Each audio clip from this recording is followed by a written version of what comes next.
Pati na rin po sa may Cavite, Batangas, Laguna at Quezon. Samantalang dito sa atin sa Metro Manila ay nakakaranas na po ng mga pag-ulan. Dala nitong thunderstorm, itong bahagi po ng Manila. Hanggang bago sumapit ng Magallanes dahil nga po dito sa may road reblockings between Ayala and Magallanes. At pagkakit din po ng Magallanes sa flyover, mabagal din ang daloy ng mga sasakyan hanggang makarating na po yan ang Top Avenue dahil in between po dito yan, pagbaba ng C5 Ortigas sa flyover, patungo naman ng Calle Industry at halos dugtong din po yan papunta naman ng Eastwood, paakit ng C5 Libis sa flyover at ang pagbagal niyan mararanasan hanggang makarating po dyan sa may Miriam. Para sa Pilipinas, 11:44 na po ng umaga.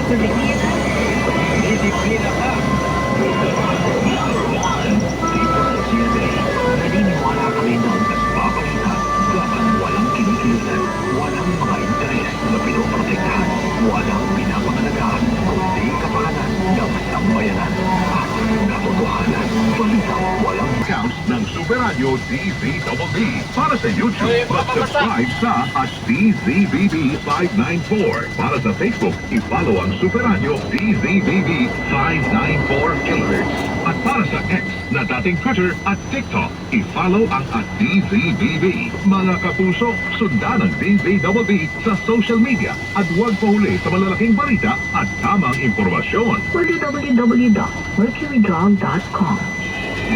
Magbabalita, walang kinikilingan, walang pinoprotektahan, walang kasinungalingan. Serbisyo, totoo lamang. Super Radio, DZBB. Hindi pa huli, hindi pa titila. Super Radio, DZBB. Saturday Prime Time. Alas 5:30 hanggang alas 6:30 ng umaga. Todo talakayan sa Double Wave sa Double B. Alas 6:30 hanggang alas 7:30 ng umaga. Walang humpay na balitaan sa Super Balita sa Umaga. Nationwide.